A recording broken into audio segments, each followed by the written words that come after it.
వాస్తవానికి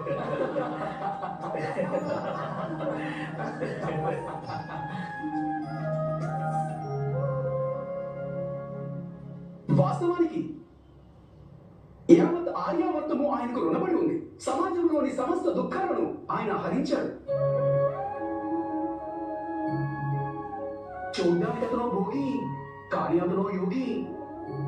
చూడ్డానికి అతను రాజు, కానీ అతను సన్యాసి. దుష్టులకేమో యోధుడు, శిష్టులకేమో కరుణామయుడు. జ్ఞాని అతను, ధ్యాని అతను, మౌని అతను, వెరసి బుధాకరి అతను. అయితే వినండి, అటువంటి మహాచరిత్ర ఒకటి. కథ కాదు ఇది. శివ పార్వతులను కీర్తించ సీతారాముల గాథ కాదిది. నందనందనుడు గోపబాలుడు శ్యామసుందరుడి కథ ఇది. కైలాసాన్ని వర్ణించే కథ కాదిది. వైకుంఠాన్ని వివరించే కథ కాదిది. యమునా తటిలో వంశీ మోహన్ లీలలు తెలిపే కాదా ఇది.